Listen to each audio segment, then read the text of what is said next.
Está con nosotros Jorge Laceras, pediatra y miembro de la Academia Chilena de Medicina. Jorge, buen día, muchas gracias por venir al programa. ¿Cómo está? Muy buenos días. Lo invitamos por este tema que nos parece apasionante, preocupante también, en realidad. No puedo vivir desconectado de internet o si las redes sociales se repiten en otras partes del mundo, pero también podría ser habitual en nuestro país por el uso intensivo de los computadores, teléfonos inteligentes, tablets, la era digital. La situación es más preocupante entre niños y jóvenes que están mostrando una habilidad única para permanecer hiperconectados durante gran parte del día y distintos espacios que escapan a lo doméstico. ¿Les preocupa desde el punto de vista de salud esta situación? A ver, yo no quiero generar alarma en este sentido, ¿no es cierto? Porque claramente todo lo que significa el avance tecnológico en comunicaciones llegó para quedarse. Sin embargo, lamentablemente yo creo que los jóvenes y los adolescentes hoy tienen acceso, ¿no es cierto?, a estos medios sin control.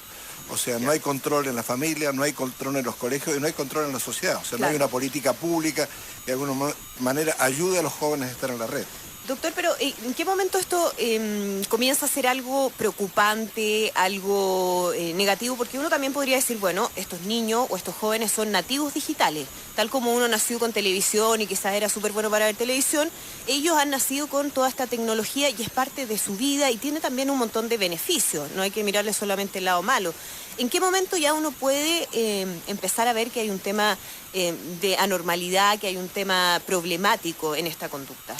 Bueno, yo siempre digo que los padres tienen, digamos, poder sobre sus hijos hasta la puerta de entrada a su dormitorio. El niño dentro del dormitorio hace lo que quiere, ¿no es cierto? Y hoy por hoy con los smartphones prácticamente tiene acceso a cualquier red que se le ocurra. Hay niños que se pasan 10, 12 horas, 14 horas dentro del dormitorio, ¿no es cierto?, jugando o interactuando con otros compañeros, conectándose, y la verdad que nadie tiene control sobre eso. Es un poder absoluto que ellos tienen, esta generación, como usted muy bien dijo, digital 2.0, que claramente, ¿no es cierto?, requeriría algún tipo, no de control, porque a mí no me gusta la palabra control, sino de orientación. O sea, de qué manera nosotros orientamos y ayudamos a nuestros jóvenes a estar en la red. Hay un tema, por ejemplo, claro, hablamos del computador, de los teléfonos inteligentes, pero por ejemplo yo me he dado cuenta ahora, por ejemplo del WhatsApp, que no solo lo ocupan los chicos, sino que también los padres, y se forman grupos, y claro, y esta conectividad, el otro día tengo un amigo que es presidente de una compañía de publicidad muy importante en América Latina y me decía, ellos hicieron un estudio, Macan, donde decían, de hartos países incluían a Chile, que en promedio las personas destinan 7 horas diarias a mirar la pantalla del teléfono inteligente. 7 horas de un día de, no sé, de 12 que uno estará despierto. Es bien impresionante eso, ¿no? Bueno, y eso pasa con los jóvenes también. Y no hablemos de 7, hablemos de 10, hablemos de 12 horas. ¿No es cierto? En el fondo nosotros, a mí me gusta usar el término de las múltiples pantallas, porque hay que sumar todo. Hay que sumar el smartphone, hay que sumar la televisión, hay que sumar, ¿no es cierto?, la computadora. Y todo al mismo tiempo. Y todo al mismo tiempo. Entonces yo creo que nuestros jóvenes, sin duda, ¿no es cierto?, tienen hoy en sus manos una herramienta maravillosa, porque nadie puede, digamos, renegar a lo que significa el avance tecnológico, pero por otro lado es una máquina maravillosa sin control. ¿Y esto afecta de mayor manera, pienso por ejemplo, cognitivamente a los niños y a los jóvenes? A diferencia de los adultos, ¿hay ahí algún riesgo mayor en el uso de las tecnologías de los más chicos? Bueno, piensen ustedes que estamos hablando de una edad donde el cerebro madura, ¿no es cierto? Donde se están produciendo un montón de acciones dentro del cuerpo de este joven, ¿no es cierto? Y claramente lo que realice, ¿no es cierto?, o de qué manera reciba impactos, digamos, de conocimientos, de información, van a afectar su desarrollo.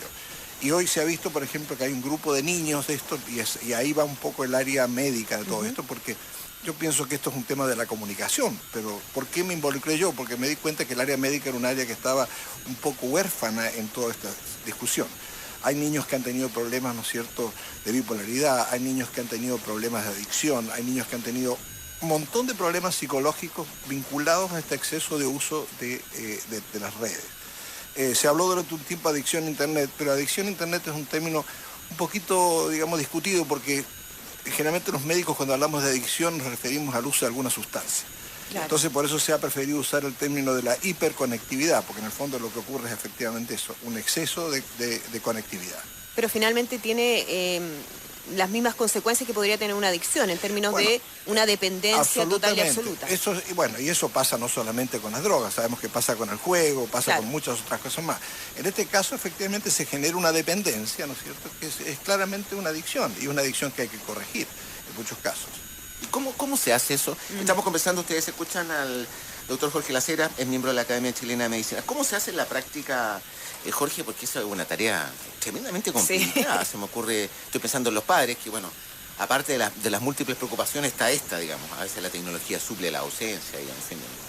Yo creo que acá hay, desde mi punto de vista, hay 3 áreas donde nosotros debiéramos intervenir. Uno, obviamente, que es la familia.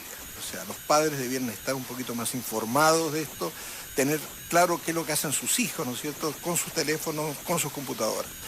En segundo lugar, los colegios. Yo siempre he encontrado en los colegios una falla enorme. O sea, yo durante un tiempo trabajé con el tema del tabaco y me di cuenta que había una completa irresponsabilidad por parte de los colegios en el manejo del tabaco, porque los profesores fumaban, entonces no había mucho interés en prohibir el tabaco. Claro. Bueno, con esto pasa un poco lo mismo. Los profesores no saben qué es lo que hacen sus alumnos. Y en tercer lugar, digamos, las políticas públicas. O sea, yo creo que todas las políticas que hay en términos de regulación del uso de Internet tienen que ver con la cosa técnica, no con los contenidos. Yo creo que es el momento en que la sociedad de alguna manera piense en qué tipo de contenidos se están entregando a través de Internet y qué es lo que reciben nuestros niños por esa vía. Doctor, pero como papá uno se hace la pregunta, ¿cómo usted decía que no le gusta mucho el tema del control, sino que de la orientación? Pero ¿cómo se hace esa orientación finalmente, además cuando uno ve que WhatsApp o las distintas aplicaciones, los smartphones se han transformado en la gran forma de comunicación que tienen los jóvenes hoy en día? Ya nadie pesca el teléfono y llama a otro para preguntarle cómo está, le manda un mensaje. Entonces, ¿cómo cortar eso a través de una orientación que sea efectiva? Bueno, yo creo que es probablemente lo más difícil de todo, es cómo comunicarse adecuadamente con los jóvenes. Yo creo que un padre debiera tener la confianza y la seguridad de sentarse con su hijo y decirle, a ver, ¿qué es lo que estás viendo tú? ¿Qué es lo que estás escuchando? ¿Con quién te estás conectando? Y hacerle sentir y conocer, digamos, cuáles son los riesgos que esto tiene. No nos olvidemos que hay páginas que tienen que ver, ¿no es cierto?, con la anorexia, páginas que tienen que ver con el suicidio. No hablemos de la pornografía, que es lo más corriente, ¿no es cierto? Yo siempre me río porque yo les cuento, cuando yo era adolescente, obviamente que todos los adolescentes tenemos nuestros sueños y fantasías sexuales, pero nosotros nos escondíamos por ahí con una revista Playboy. Sí. Hoy los jóvenes se conectan, ¿no es cierto?, con el smartphone y entran a 300 páginas de pornografía. Entonces, todo esto se hace, obviamente, sin que nadie les diga nada. O sea, ellos son los señores, porque además los padres, nosotros, bueno, yo soy casi abuelo, pero yo diría que en general somos una generación analfabeta digital. Por lo tanto, ellos son los que nos enseñan. Y yo cuando tengo un problema le pregunto a mi hijo, claramente, no él a mí, ¿no es cierto? Se han invertido un poco los roles de la tutoría en la sociedad.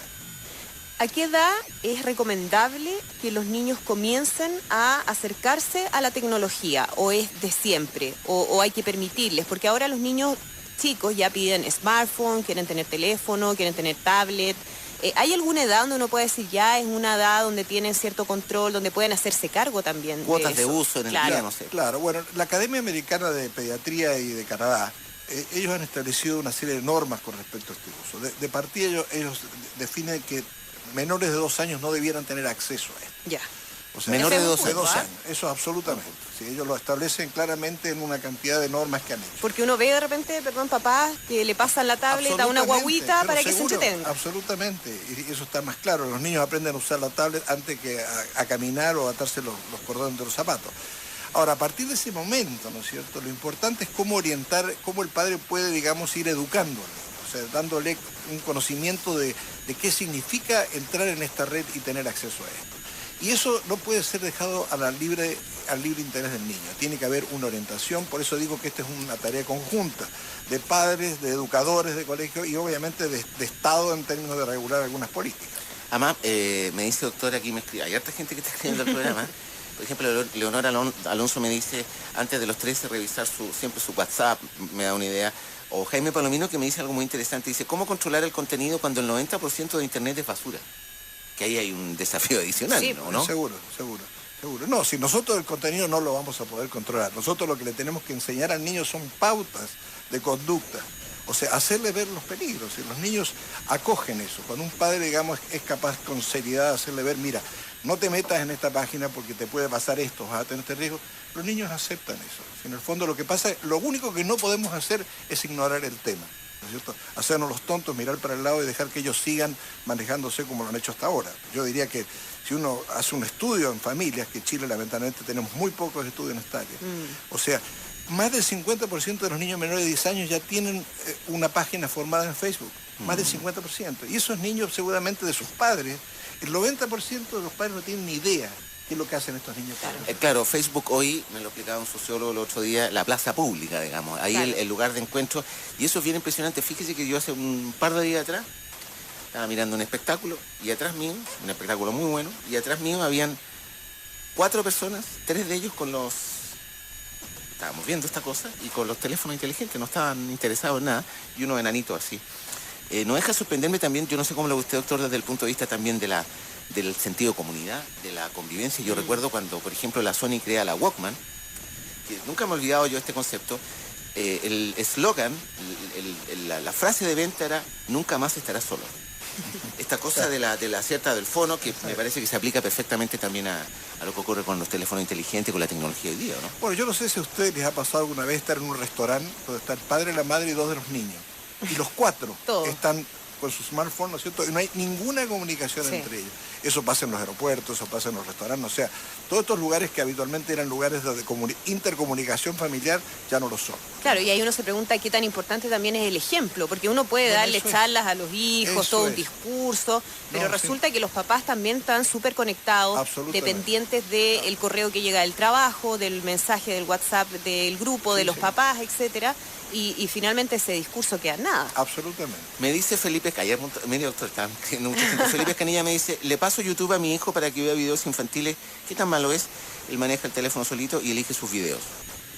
Bueno, es lo que yo le he dicho, claro, o sea, nadie puede ir en contra de eso, o sea, por supuesto que va a seguir haciéndolo, y si él no le pasa, él se va a encargar de buscarlo, ¿no es cierto? Yo siempre me acuerdo de este cuento de Mafalda cuando en su casa no habían comprado televisión para evitar que ella tuviera acceso y ella tenía que ir a mirar a la casa del vecino. Lógico. Bueno, esto ya no es así.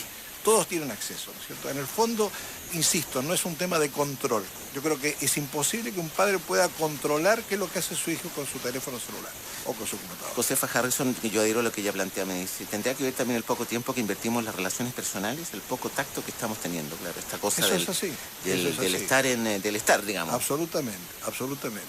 Y hay temas mucho más graves, ¿no es cierto? Porque una cosa, bueno, eventualmente si un niño tiene acceso a una página que tenga ciertos temas que no sean agradables, bueno, pero el problema es cuando hay páginas que son destructivas, claro. O sea, como el tema de la anorexia, o sea, niños que se informan, hay cadenas de anorécticos, ¿no es cierto?, donde les dan instrucciones de cómo hacer. Dan las recetas, hacen hasta competencia, quién baja más de peso en tanto tiempo. Entonces eso para mí es tremendamente grave y claramente tiene que ver con salud pública. Por eso que yo lo que siento que dentro de los pediatras en general hay una enorme ignorancia. O sea, si hoy a un pediatra llega un padre y le dice, yo tengo este problema, mi hijo se pasa 14 horas, ¿no es cierto?, metido en la pieza viendo o escuchando o manejando su smartphone, yo le aseguro que la mayoría de los pediatras no sabe qué decir al padre. No sabe qué decirle porque es un tema, digamos, que lo manejan algunos psicólogos, lo manejan algunos psiquiatras, ¿no es cierto? Pero hay muy poco conocimiento como problema médico. Claro, que ha avanzado muy rápido. Exactamente, también. ¿no es cierto? Y todos los días aparece algo nuevo. O sea, ahora estamos con el WhatsApp, en 6 meses más estaremos no sé con qué cosa, claro. ¿No es cierto? Ya la comunicación se va a hacer de una manera diferente. Y yo siento que ahí nosotros como profesionales de la salud tenemos una responsabilidad que no la hemos asumido en forma completa. Doctor, ¿y hay ciertas características de la personalidad de niños o jóvenes frente a los que haya que tener más atención? Niños quizás que son más introvertidos, que son más retraídos.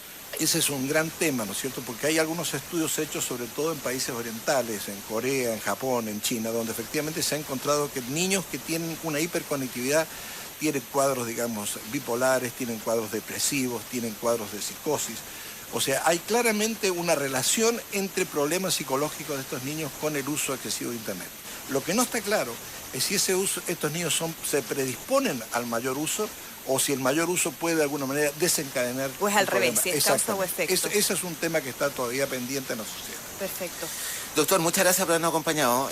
Muy interesante escucharlo. Me parece que, bueno, y hay un montón de gente que está escribiendo el programa a cuenta del interés que hay en este tema y de la urgencia también de enfrentarlo. Así que muchas gracias por haber venido una vez más. Bueno, gracias a ustedes y espero, digamos, que esto al menos sirva de un poco de alerta, ¿no es cierto?, frente a un problema que cada día va a ser más complejo. Sí. El doctor Jorge Lacera, bueno, es pediatra, miembro de la Academia Chilena de Medicina.